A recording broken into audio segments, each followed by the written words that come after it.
Is that some kind of unified moral or ethical code of a people or culture? No, it's... He leans back and squints. That's not actually that far off. You got ahead of you, cleric. Thank you! I have voices in my head telling me the correct answers. You stole an entire water lane delivery. Yeah, sure, of an illegal newspaper. Lord Cleric, I assure you we're doing the city a favor here. I take that back, it's just a bunch of lapis. Suddenly understand gender. Fuck yeah. Net 20 on understanding gender! Hello everybody, welcome back to Esoteric Ebb. Previously, we started heading out to try and investigate the boarded up, blown up tea shop, though we couldn't get inside without permission or breaking in. So we went out to see if we could get permission, but were stopped by Etia, the city sworn angel, told to come back post midnight to discuss matters. We also met a youth Asgal named Modissa and went to explore Waterlane View, which is where we now stand. So, in front of us is this sleeping fella who presumably is named Snurre. Yep. Snurre Appledent, I assume scholar. That's SCH being. You take a sip in the... sorry. I need to start getting into the voices again.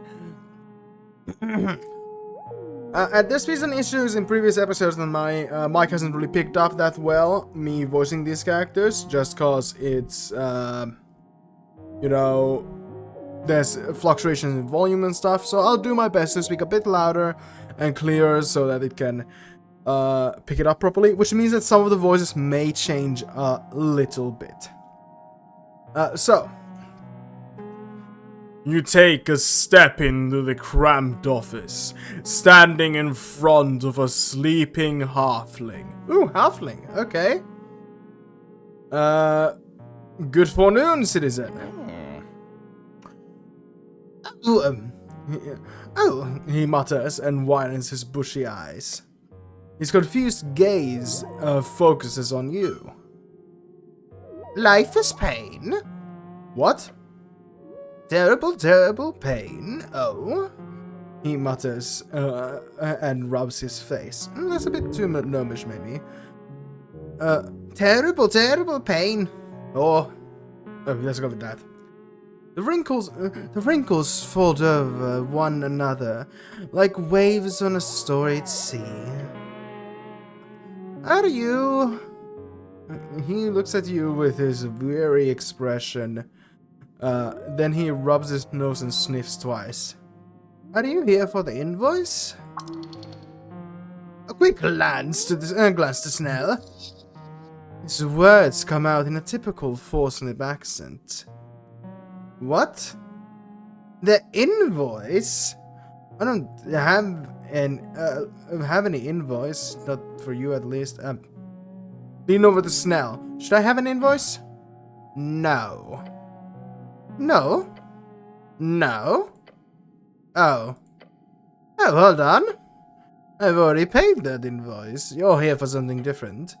He leans in, facing Snell. I hope Queen Goblin has no quarrel with this old scholar. He holds up a palm. Nah, we're here on city business. Yes, I've got some questions about the tea shop mostly. Tea shop? Then you are dealing with interesting events. The city has seen its fair share of great calamities over the years, and the tea shop explosions appears tiny in comparison.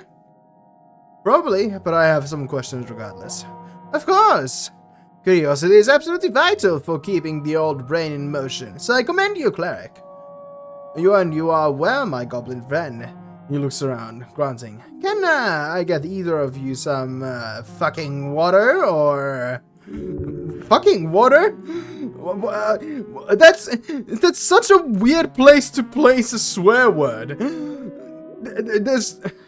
You see, he wields swear words like coastal winds. You like this guy. He's like a rabid dog without the biting so far. This halfling is wild, in a fun way. No, thank you, your companion replies very quickly. You're Scholar Appledent, right? Me? Yes. I am Snurre Appledent, he says, and bows his head in the chair. Scholar of Fornip University, in dedicated service to the progress of AIS. AIS? Alignment Intent Studies. Primarily, my expertise lands on the topic of alignment and its many historical and contemporary applications. Some bullshit I will tell you about. Some bullshit I will tell you. These days I mostly deal with other forms of study. Specifically, I run this office here on the experimental technique of psychoanalysis. What kind of magic is that? No magic at all. Although there has been some detect thoughts involved at some points in the development. It is a form of mind healing, as they call it. I'll be one to call it support instead. It is essentially the idea that the mental present is shaped by the mental past, and that through dialogue and unreleased unconscious ghosts can be vanquished. So it's talking about feelings? I know, truly horrifying. A reed-seared friend of mine once told me this joke, and I apologize if it's too vulgar for your taste, but he sputters out the words through little chuckles. Okay, let's hear the vulgar joke. Right. A cleric, an arcanist, and a rogue delve into the lair of a succubus. The fiend defends all three, throwing them in her dungeon. But she grows to fancy them, so she offers them a choice. For each man who can successfully satisfy her, she will let that man go. Otherwise, he speaks with a little fits of laughter in between. She ends them, so to say. This is going to be a long tale.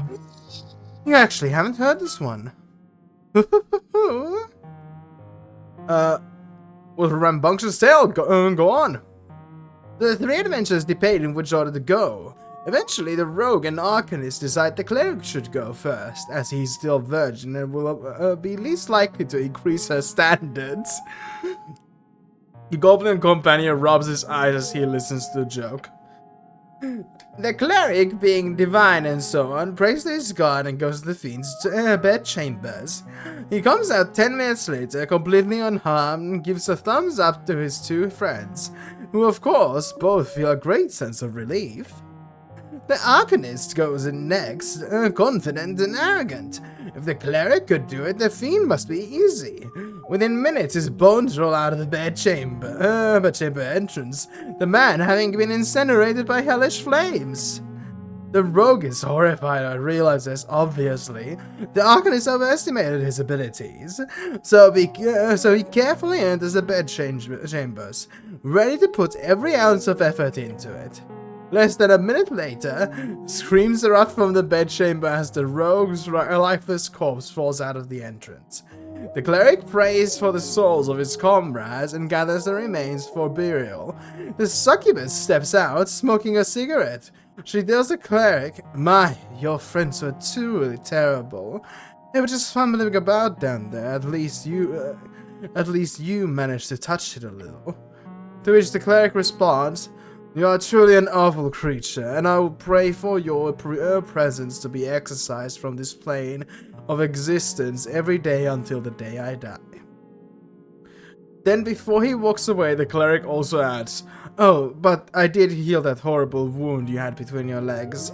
Hopefully that makes you less evil in the future." The goblin lets out a slight gust of wind through his nose.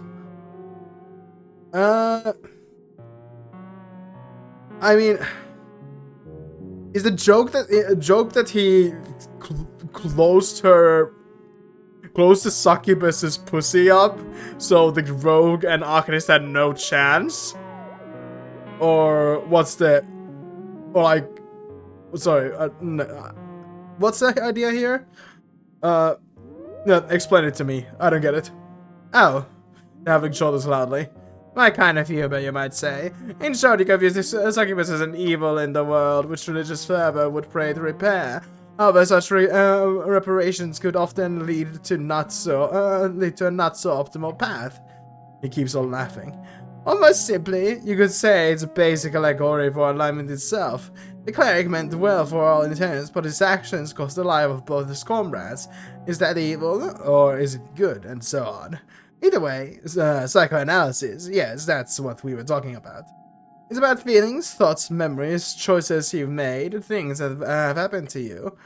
They can bog you down, so to say, and the goal is, in my clinical practice is to root that out in my patient's mind, and help make them aware of repressed negative baggage, if you will. Sure. So I can move forward speedily. So the joke was just closing fucking closing up the fucking cooch. Okay. I don't have any represent. Sounds like removing a curse of the mind. In a metaphorical sense, yes. But it's not the only thing I work on here. I am currently exploring the dreams of the dream of animus. A dream of man and woman. What a pervert! You like this guy? You dream about men and women? Sometimes, but the dream is just a concept of understanding gender ideologues?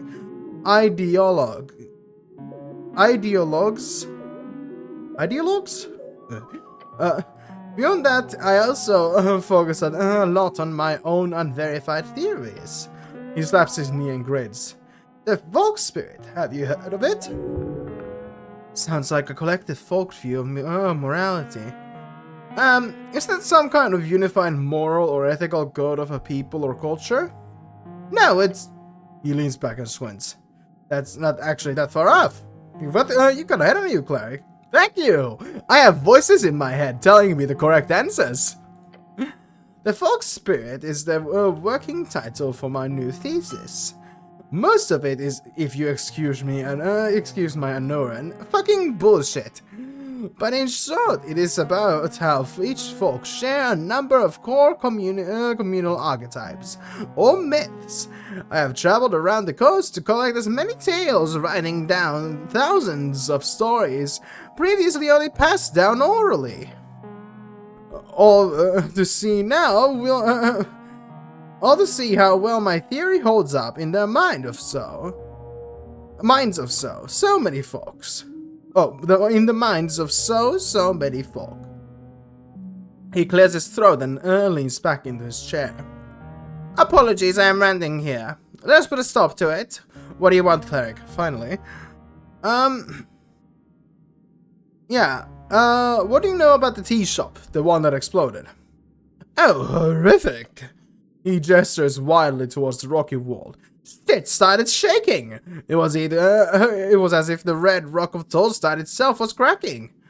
For a half second or so. So, you were down here when it happened? Yes. I think I was asleep, but the sound awoke me. Did you check it out? No. Someone told me later what it was like. I have work to do here. You hear anything about it? Rumors? You should not believe rumors, cleric. But yes, I heard some nasty stuff. Some people seem to think the owner did it himself, since he is missing. Some others think the city did it, since they printed a clear lie in the post. I've also heard people say the Ascolists are responsible, since it was their hideout. Fuck no! No, not the Ascolists. They could never do anything bad. I'm buying into them completely. Or that the Free Striders did it for the same reason, blowing out the Ascolists' opposition and so on. Absolutely. I am firmly on the side of the Ascolists and will ignore any possible theories of their wrongdoings. Not because they may be true or may be false or may be true, but because I am brainwashing myself right now. What do you think happened? He shrugs violently. I've got some other questions. You're a halfling, right? Give me your thoughts on the clan landlord. Okay, I don't remember that. We probably discussed that earlier in some kind of thing. But there's so much dialogue that I truly fucking can't remember all of it.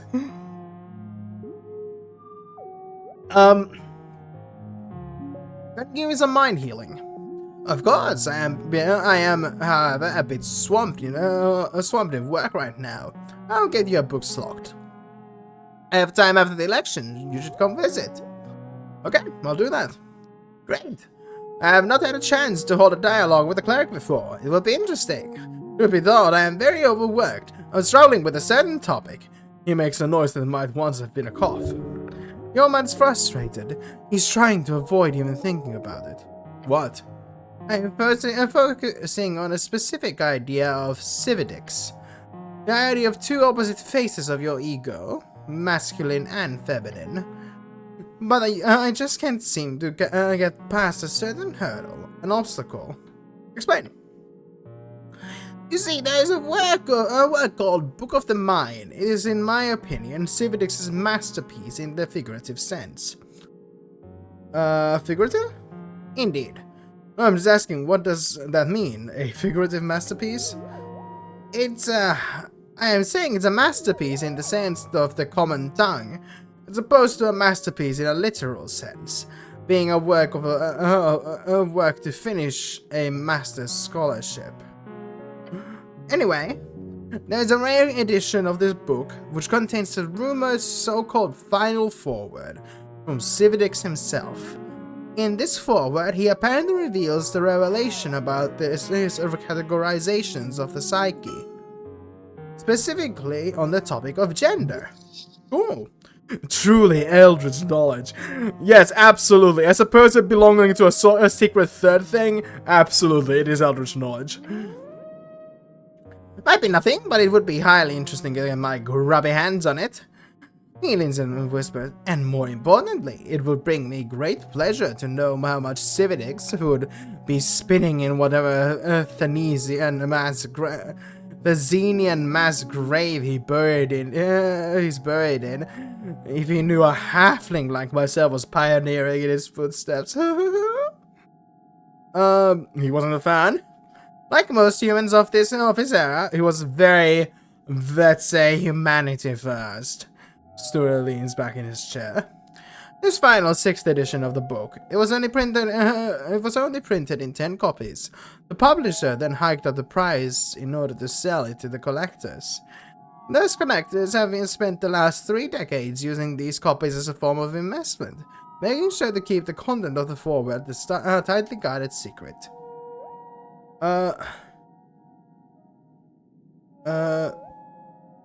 How terrible. A scholar's word should be freely available. Nothing is ever free, even if it's free. So what, you want me to find this rare book? He nods. I drank a bit too much the other night, and in my desperation I paid a divine to cast a locate object for me. I didn't expect anything, but it was very expensive. However, she actually found it. A copy of the 6th edition of the Book of the Mind is here, very close to Water Lane View. And she even told me the exact direction. He points to the floor. About 40 kilometers straight down. City below? It's in the city below? Yes, exactly. And you trust this diviner? Well, trust might be a stronger word, but she was connected to the Free Striders, and while they are ruthless capitalists, they would not keep a scam artist around. Or if they did, it would be very funny, of course. And what was the name of this diviner? Lisa, I believe. He sniffs. They used to have a hut on the top of the Free Strider building. It wandered away, I think. Wandered? Baba Yaga? He makes a little walking motion with his fingers. Skadoodle, as they say. That's very strange. He seemed kind. I hope she stops working for those fucking parasites. What the fuck is a kilometer? I'm finished, I shouldn't be saying that. Right. That is something like 100 feet. 150 maybe. Sorry, the diviner was a free strider. You may know that they're how they're like in reads. Silly decimal people. This sounds like a quest? Sure, why not? So many side quests, Snell mutters to himself. Delve into the danger dance below and get me that book. Don't get yourself killed, and in exchange I will, well, what the fuck kind of reward do you want? I don't know, do you have a magic item or something? He shrugs. I have books in droves. You know what? He says and snaps his fingers. The book itself is it's expensive and probably magical in some sense. Get me the book. Let me take a look at that forward, and you keep the book afterwards. That's still a quest, right? That sounds wonderful. I like quests. I am not an expert in what kind of weird shit is down there, but the city below is dangerous, so don't wander blindly. Good luck there, cleric. God, there's so much dialogue still.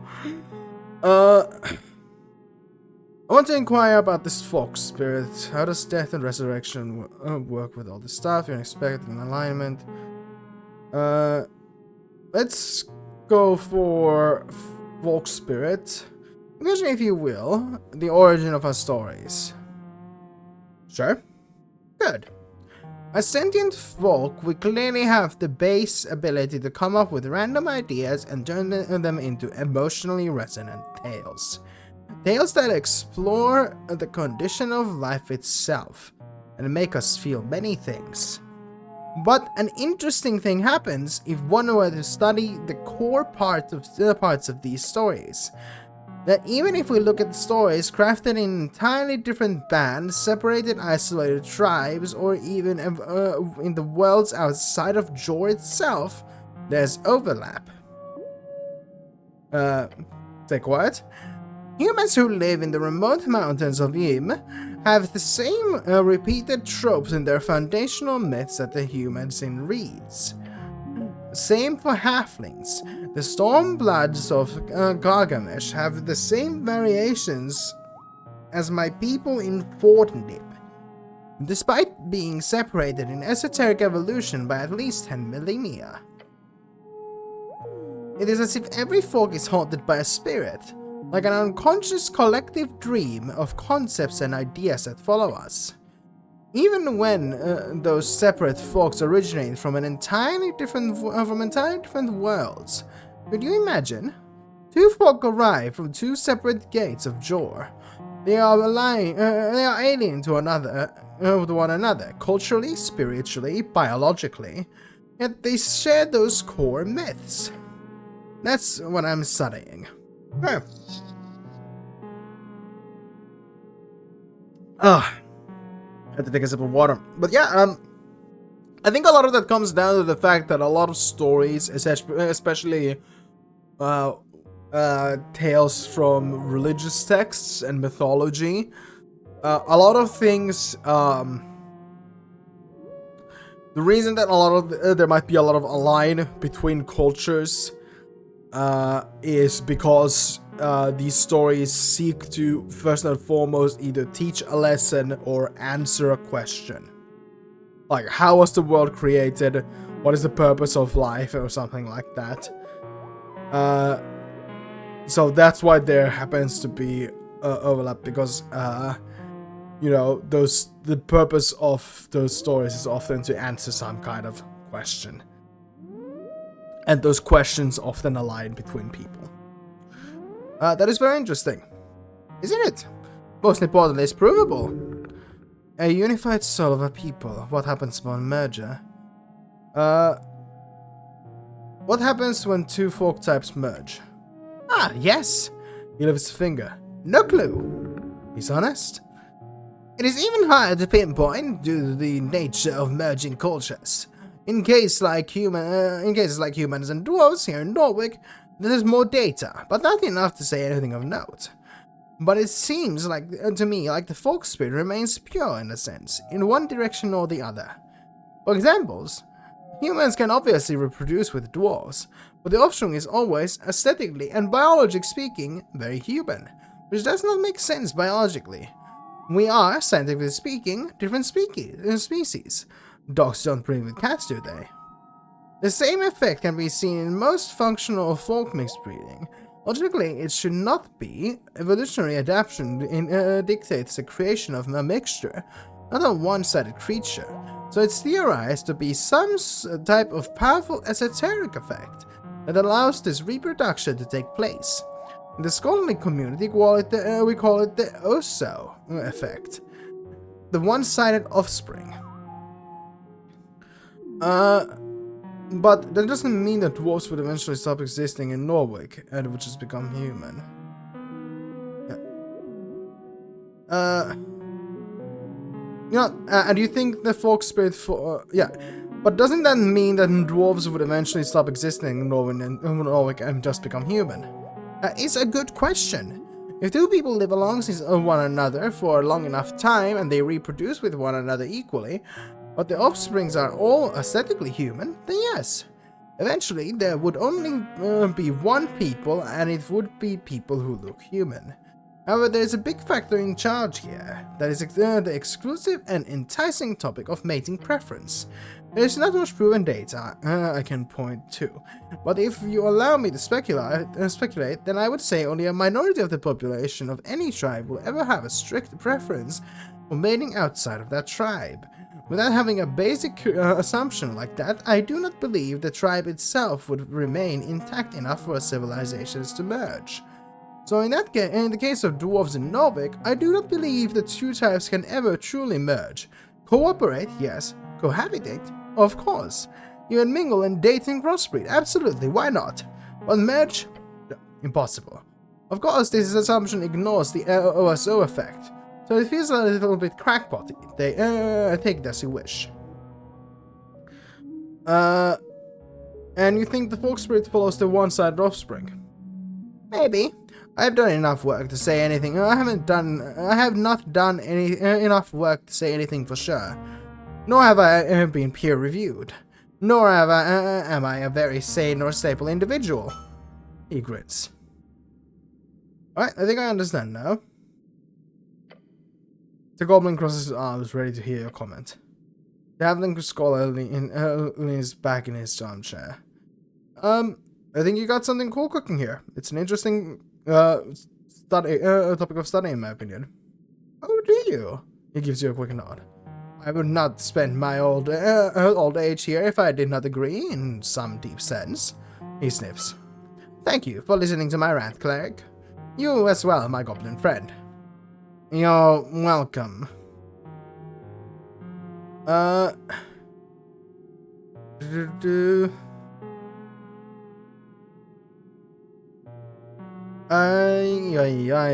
still a lot of stuff.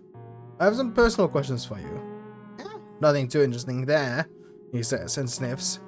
I see no reason why you would investigate an old halfling with nothing good to grant into the world. You seem interesting enough. Kind of you, but you are wrong. My work is the only thing that is interesting, I assure you. Fine, keep your secrets, old man.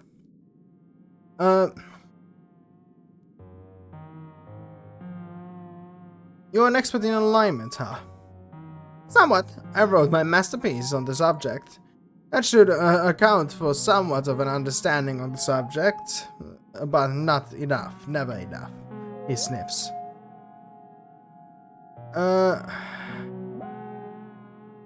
Oof. I know all of this. I don't need to look up for it. I feel like this will get long if I start looking into it, so that's all about the alignment for now. Okay, good. It was a sweat of his brow. Right. Who are you voting for in this election? I am a filthy Ascalist. Why, good choice. It is an acceptable choice. The green banner is flown in a strange context here in the Republic of Wet Dream of ours. Ascalism is supposed to be about abolishing the entire structure of the hierarchy. That history is driven by economic struggles, specifically the clash between classes. Askel's end goal is a classless, stateless society where everyone is equal. But looking at the Norwegian Askel, it's clear to me that they long ago let this goal slip past. Look at them! They are shaking hands with the establishment, trying to find peaceful solution, they say. You want a violent revolution? He frowns. Look, the halfling mutters. Genuine change, true change, needs a truly revolutionary break with the existing order. There is no doubt about that. Incremental reforms, small changes within the capitalist system will always fail to address its fundamental contradictions and injustices. My time in the Reeds made that clear to me. But always be wary of simplistic utopian visions. It is a path covered in corpses that leads to such blind idealism. So I will vote for the social democratic compromise. This handshake with capital. Then I'll come back, go home, piss myself, and die. Dreaming the next generation will have the answers I do not.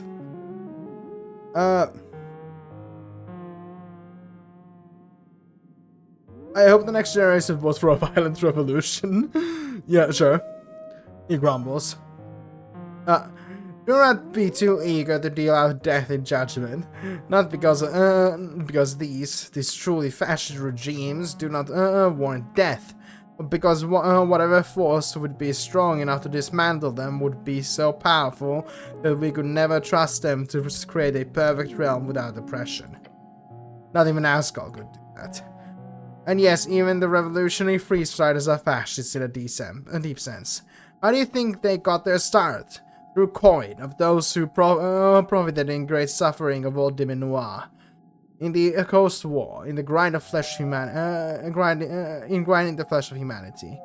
Freestridism is filthy opportunism, not republicanism. They are just arcanist regimes with a painted mask and slightly less horrific esoterical powers in hand. Slightly. Freestriders are truly terrifying. So what, we don't even try to bring about Askel's dream? He sighs. I don't know. I'm an idiot. You figure it out. With a deep groan, he starts rubbing his hairy face. Workers unite, and unionization and guild power. It's all well and good until it gets too loud. Make a bit too much noise and the true powers quickly and efficiently drop this illusory mask facade. The esoteric spell that tricks us into thinking they care, that they are anyway Folkarian. Folkarian, concerned with or seeking to promote the welfare of all folk around the coast. So what about you, cleric? You're voting Asklers, I presume? Yeah, they have my vote. Terrible to hear, but why not, right? He sniffs. Now, for something else, before I start ranting about the suffragette movement. Sorry, what? You called me a class and you. Yeah, I've got some other questions. I'll leave it at that for now. Alright, cool. It's dusk now. Fucked. Well, I guess we just gotta start looking around.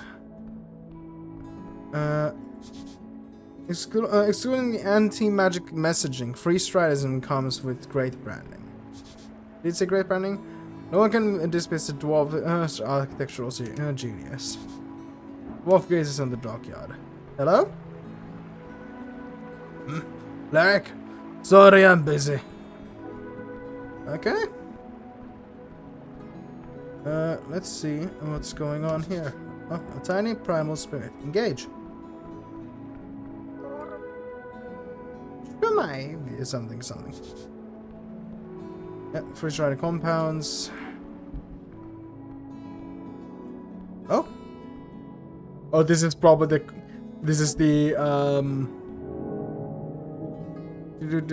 what's it called? Young and Dumb quest. You're just going to send trouble down on Water Lane this evening on your first day in Tulsa. You should check it out. Yeah. Hello? What's going on here? A Ted C. Huh. Rollo Malak? Shit. Assuming from the red being associated with nationalism in this game, assume this is a nationalist character. Oh, a cleric, just in time. Four young guys, each looking a bit nervous, except the angry-looking blonde kid. We confiscated the illegal goods, he says about his head. For the city. He turned his head towards one of the kids behind him. How's it going, niece? I'm trying, hold on. Points at the lanky kid trying to cast a cantrip. Hey, stop it. He freezes and gives the blonde kid a nervous look. Oh, sorry, cleric. I'm Rollo, the blonde kid says and takes a bow. Rollo Mullock at your service. Behind me, niece, Stenbusked and Tolly. We're members of the Norwickian resistance. A movement to... You're thieves. And ignorant book burners.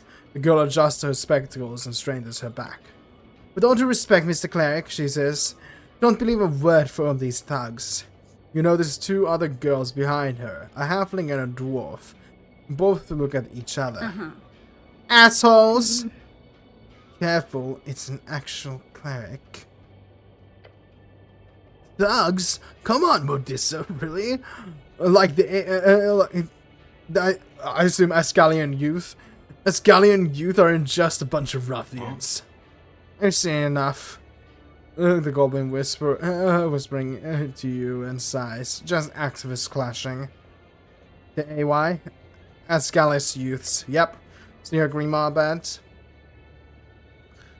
Hello everyone, I'm the cleric.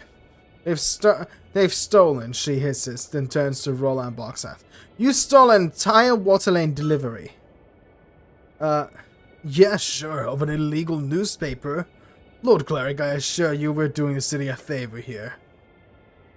I take that back, it's just a bunch of larpers. Larpers. An insult, meaning someone who's delusional and roleplays themselves into a position of power and importance.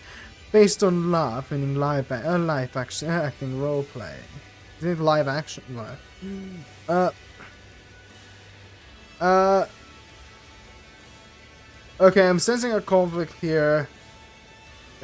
Yeah, I'm sensing a conflict here. You're here to uphold the law, right? So arrest these assholes. Now! The dwarf grabs her hand and holds her back. Lisa, calm down, please. I point at the nationalist boy. Okay, what's going on here? First of all, thank you for listening to reason. I know we're not, we look like some dumb kids, but we're not. Something about this expression makes you think the exact opposite. Burning the written word does nothing but to dispel such a notion. He gestures towards you and then to himself. We're on the same team here. No, we're not. I don't look dumb. I don't look dumb, he says, looking dumb. Stop stalling and tell me what you're doing here. So, we heard about the Asgard chant being delivered on Tolstad. Or I did at the guild. I work at the fishery, and I see every day how the earth will get radicalized by dwarven nonsense. So I figured I'd get the boys with me and we'd, you know, put a stop to it. Through violence and terror. We, couldn't figure out where the thing was being printed or anything. A lot of corporate press signs don't really have official companies behind them. Especially trash like Chant. Trash like the Chant. You hear coming from the short kid. The short kid? Especially trash like the Chant. You hear coming from the short kid in the back.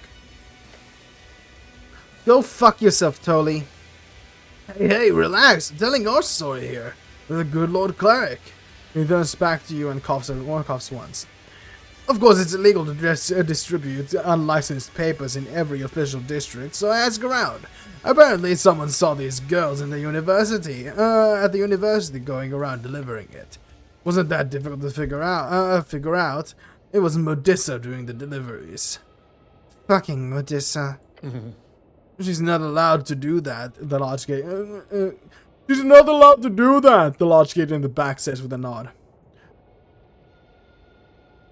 They don't like you, do they? The girls. They don't like women in general, she says with a frown. Back in school, everybody knew who Modissa was. The Asklist Annoyance, the blonde kid said with a grin. Such a terrible nickname, unimaginative and boring. Also, fuck you. I'm liking Modissa. Anyway, that's how we got here. They're delivering an illegal magazine, and we've put a stop to it. He grins with a wide and proud. Alright, to point at the Ask will go. You, explain yourself. Explain your side. He scoffs. Okay, fine. Her dwarven friend mutters, Modissa? In a concerned tone. Her friends are trying to keep her from being too brazen. Why? If they're in the right, she should be brazen. We deliver papers for the Ascalian chant. Maybe you've heard of it. It's a pretty big deal. He chuckles. He draws a sharp breath. We have a busy schedule, and right as we started delivering the papers in Waterlane, these pieces of shit started following us, taking papers we just delivered right out of people's mailboxes. That's illegal, right? Asked the halfling girl. Yeah, highly illegal. That is stealing mail. Of course it's illegal. And then they grab one of our paper stacks from Zerba, like straight up assault and theft, and... But listen, I wasn't... They can't get away with this. Poor girl. What does the law say about this conflict? The Asgold Chant, or whatever silly name... the Asgold Chant, or whatever silly name its anonymous publisher gave it, is not licensed for distribution in Tolstad. Requiring license for public distribution is a typical method to repress journalistic intent in Norway. At the same time, it is also illegal to steal delivered newspapers from mailboxes, even if those papers were delivered illegally. That's a lot of illegality. Both are in the wrong? In different ways, yes. I could just charm one of them, right? With your witty sense of humor? No, the spell. That would be a solution. Not that you made up your mind and then cast it on one of them. I don't have that prepared, do I? No, I have cure wounds, inflict wounds, and speak with animals. I don't have that prepared, unfortunately. I've come to a conclusion. Good, she says and nods. She's hiding a nervous expression. Great, good. She's definitely very nervous. Approach the girl with the spectator to check if you can argue against these assholes. Approach the blonde kid to see if you can get these nationalists to back off. Yeah, approach the blonde kid to see if you can get these nationalists to back off. We're siding with the assless hard in this game, so yeah. Let's see if we can get the nationalists to back off. Oh hey, stares you, trying to retain his composure. He's terrified. You're frustrated already. You're likely to take it out on both sides if you fail getting them to give back these papers. Beware. Stare at You spoke with Rollo's younger brother. Oh, the Newsy Kid. Oh, this is Newsy Kid's older brother. Gotcha. Stare at him. His paws are sweating. The kid is horrified by your helmeted presence. Snell's presence calms you. You spoke with Rollo's younger brother. Tell him to give back the papers in a controlled and thoughtful manner. Fuck it, we have a -1, we're just gonna roll half. Nat 20, baby! Puff out. God, Strength's voice rips my throat. Vocal cords apart. Puff out your chest. Take a deep breath. Places a hand on his shoulder. The gloved hand grabs him firmly, and he gives you a freaked out expression. Kid, give her back the newspapers. He mutters, trying to form an argument. Nope. Stay quiet. He glares at you. Give back the papers. He glances away from you. You can see his mind working behind those eyes. Then he slowly nods. Rollo snatches up the stack of papers and tosses them over to Modissa. He catches them with an accompanied by a vile expression. Grumbling, the boys then leave Waterlane. Gods be damned. The three girls collect themselves for a second. Shit. Yeah, wow. That was scary. Mr. Cleric, thanks. Yeah, thanks a lot. Great, now fuck off as well and stop ruining it now. Your cause is good. Keep at it. Will do.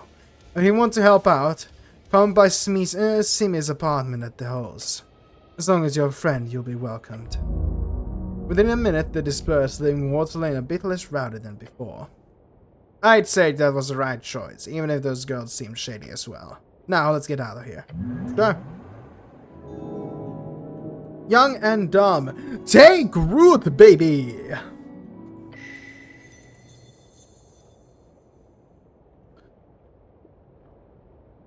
Trouble brewing. Young woman running around the streets, slinging Ascalist propaganda to unsuspecting citizens. Boys causing chaos in the name of some hapless magazine-inspired rebellion. This cannot be tolerated. No, it cannot. Too much chaos is being caused by these damn kids. It really can. No, neither of us are really good. Saying that chaos is good and saying that chaos is bad. Neither of us are really like great, but it really can be. What? The youth are tend to get political. They're learning as they go. That's the kind of looseness that will bring order to its knees. It's all. The Ascal youth did nothing to warrant such pushback. This era is one of communication.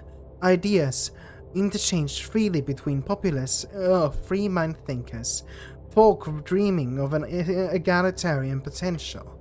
However, the problem lies with the unfortunates who break and sear Vulgarian thought with reckless unkindness. You must pray for them, beg of them. Please stop being so mean. Do you really think that would work? Appealing to their better nature, great idea. Be sarcastic or don't be sarcastic. Do you really think that would work? One can wish. Those boys might be unkempt and rough, but they are proud citizens of a great city. They are performing a service, albeit a crude one beyond the realm of law. But the youth Ascals, they are even more unlawful, to a much steeper degree.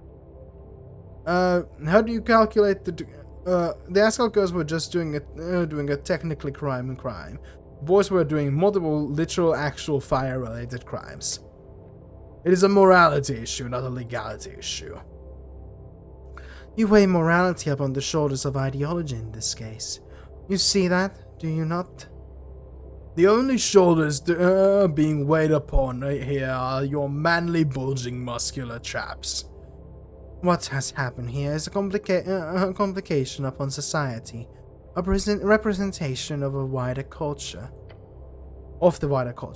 Young men are drawn towards the rough, downtrodden world of dreamers, the hope of national unity through an earthian story, one of leadership and honor. But without that guiding star, there is no such singularity, no control, no wise king to bend the knee to.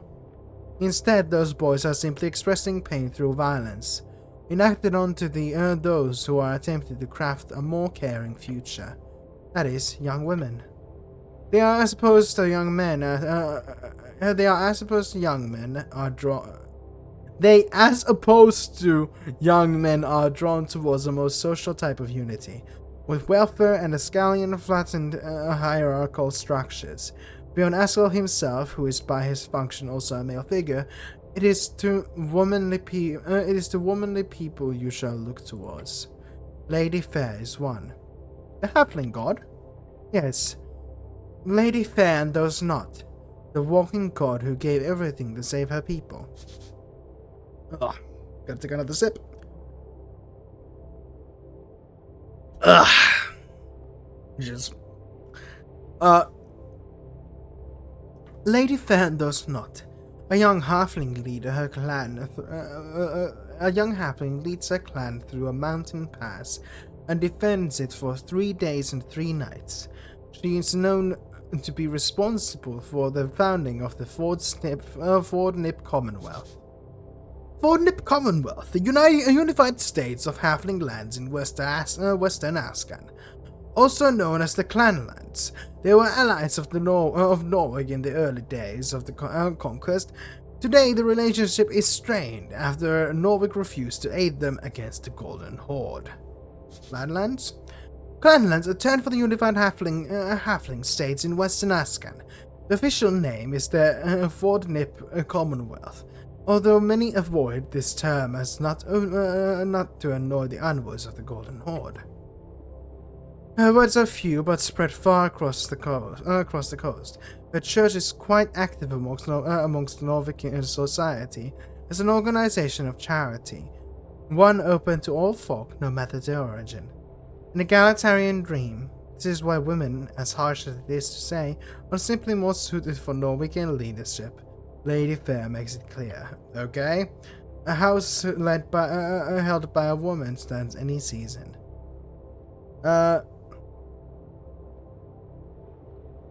Good, I have no interest to do. I feel like there should be a middle ground. What about house by a personnel force? That's sketchy, right?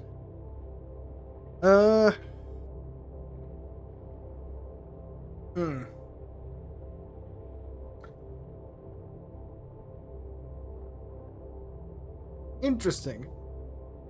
This is an interesting situation, because I'm not sure what to answer here, because while I do believe in the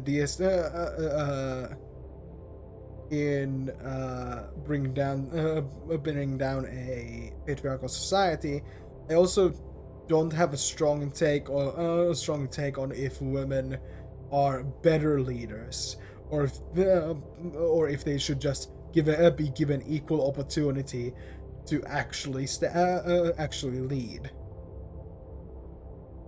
So I feel like there should be a middle ground here. What about a house held by a personnel force? That's catchy, right? No, that's not catchy at all. Fuck that.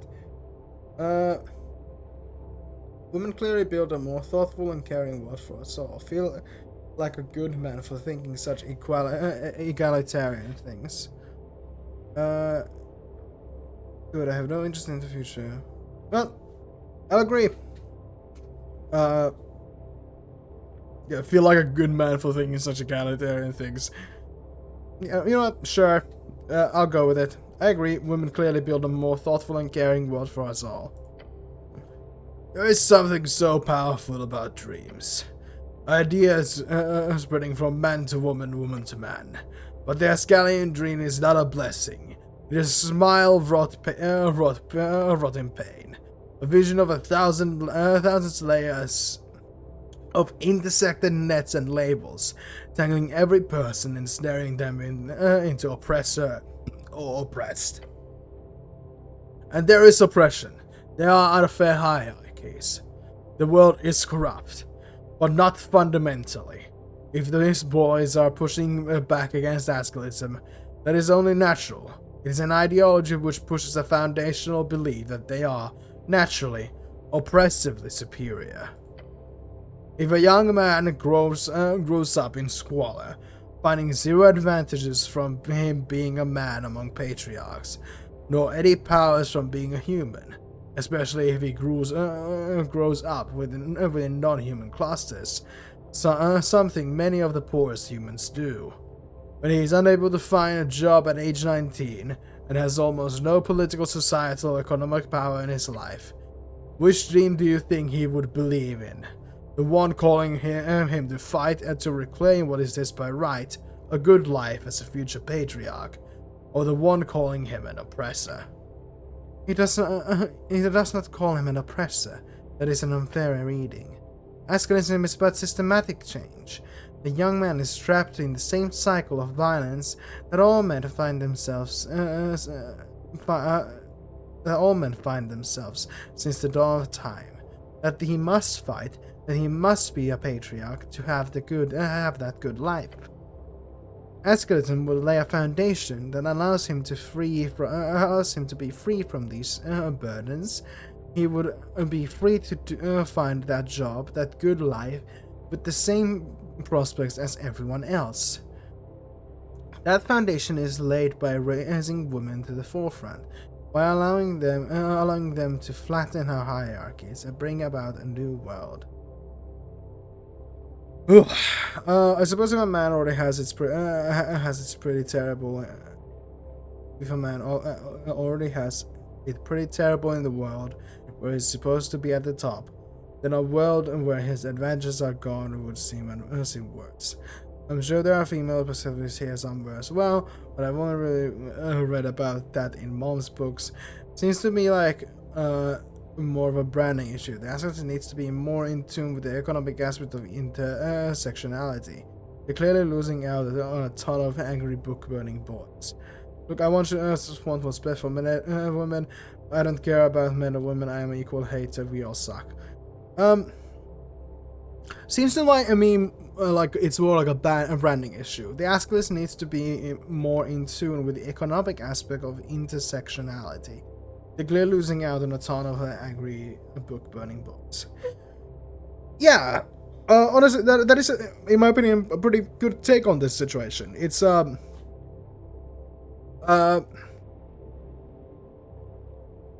there being a systematic problem of superiority and oppression and advantages to certain types of people. It doesn't necessarily mean that it applies to every person. And when there are people who are from those groups who do have advantages, as Strength pointed out, when they are not receiving those advantages that everyone believes that they should have, they are given the option, and when given the option to, they are often unfortunately going to quote unquote fight for what is theirs, and that means becoming an oppressor. It is a sort of self-fulfilling prophecy to when you don't take into account the individual and only focus on the system, because not every individual benefits from the system, and that can drive them to supporting this oppressive system. Which I want to make clear, I do not support the oppressive system. I'm saying, but I'm saying that this we need to take into account individuals as well. Otherwise, they will go and support the oppressing system. So yeah, it seems like a branding issue. That is an argument, but it does not change the core values. We need some to come to a realization. One every boy reaches towards the late stages of their capitalistic, pubertistic, and socialistic awakenings. That, no, not at all. It is only your place, but you must understand. Figure out where you've planted these 2 feet of yours, and accept where your bones will begin their incessantly slowish grind into these pavements. Learn more. Steel yourselves. Seek love. Be more. Suddenly understand gender. Fuck yeah. Net 20 on understanding gender! Oh. It is such a simple answer. Huh? As you compare and contrast, as you break away the many specific and biases and little intricacies that make each man a man and each woman a woman, what is left is but the souls of these folks, these creatures of biological realities and spiritual happenstances, each of them loving and holding and hating and screaming, within Joe's arbitrary spectrum, within some neatly organized checkboxes on a governmental form, within the heart and genitalia of each young virile beastly person who struts about across this artificial landscape. They think so much, they feel so much, both as one. They are, understand it. Men and women are innumerably more similar than they have ever been different. Oh. Any kind of statistical calculation or divinely attributed seance will always point in this exact direction. There are extremely minor divergences in these averages. These are negligible. The default man and the default woman are going to be, in every single way that matters, on the broader scale. How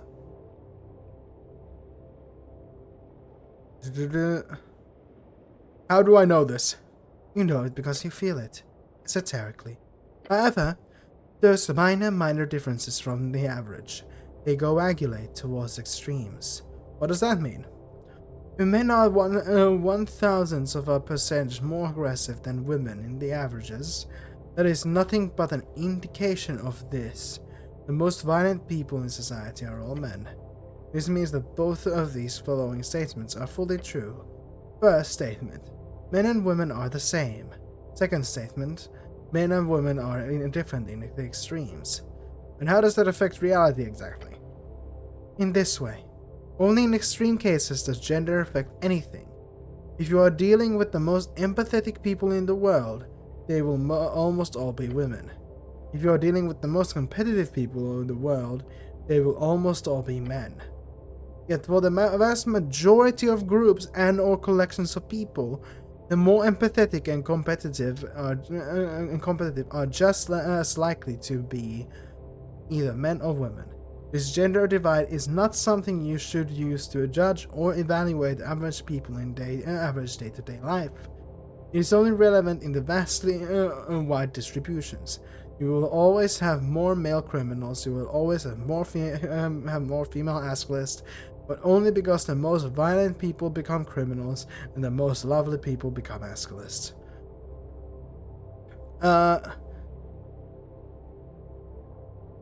That sounds a bit discriminatory. So don't everyone be equal? Something about the last part sounds incorrect. Should everyone be equal? Dream of egalitarianism does not need to be destroyed because of a physical reality. We can hope to flatten the world, not erase all its personality and quirks. Now, you must choose. What? Choose a side, as difficult as it may be. Tell me about the Lady Fair. The Halflings build a religion out of feminine love. You're gonna do something similar. Lady Fair, extra position in Rome when speaking with feminine characters. Tell me about Future Patriarch. A brotherhood, a patriarchy. A good and just world, it is within your grasp. Extra proficiency in roles when speaking with masculine characters. What does feminine and masculine mean in this context?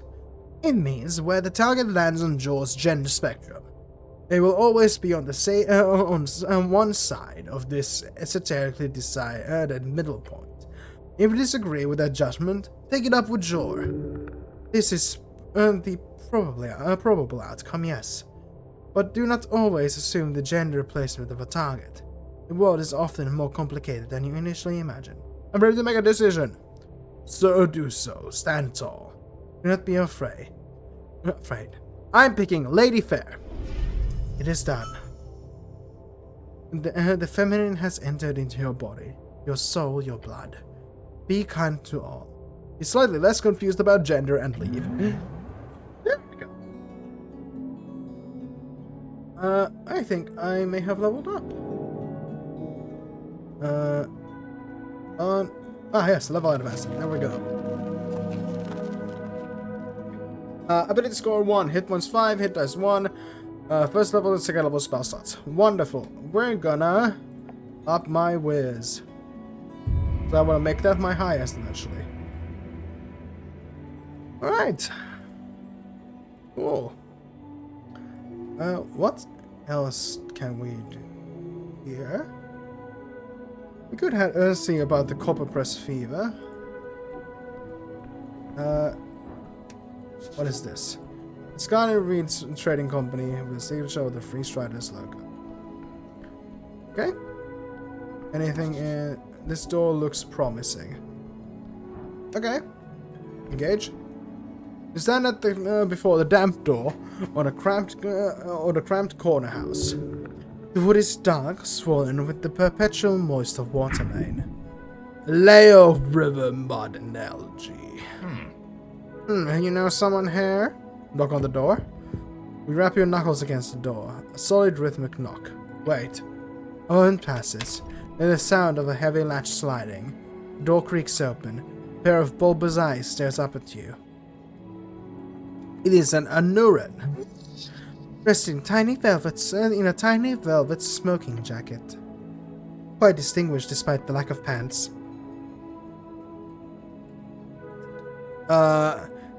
Guest. What is it? He blinks slowly, a translucent membrane flickering across his eye. I'm busy. Diocoupe. I wanted to introduce myself. Mon Dieu, why? Wait. He squints at your uniform. Are you, how do you say, the clergy? I'm a druid. Do not touch my potted plants. Then Nuran peeks his head out behind the door. Tu veux quoi? Ask for a contribution to your cause. Fuck yeah! Smile, the kind of smile that opens wallets. Oh, and kiss his ass hard. My good sir, surely a gentleman of your stature supports the arts or the holy cause. Ah, flattery. He sighs, his throat pouch inflating slightly. Told you. You are charming. Stay on you. I don't fucking know how to pronounce this shit. I apologize. He reaches for something on the other side of the door. Take this. Now, au revoir. Au revoir. He shoves a fancy bottle towards you. The door slams shut before you can say thank you or anything else. Look at it. Concentrated rhubarb ale. Pinkish liquid inside swirls around. Lovely. This will make things much smoother. So you really just went and knocked on some stranger's door. Look, I'm not gonna knock on your methods too much, but if you keep this up, we'll be done by 6 months after the election. And you didn't even ask about the tea shop, not once. You're right, let's just focus. The goblin closes his eyes in short, silent contemplation. Then he says, maybe stick to, le point d'intérêt, okay? That's funny, I like that. Alright. Is there anything left to explore here, really? Behold. Yellen and Sons. Upper Westview Lower Docks. Engage. You approach the door. Bookbinder, you got business here? Of course, I have a deep love for books now. That's fun. I didn't expect that, considering everything. I'm not a big reader myself, but I indulge occasionally.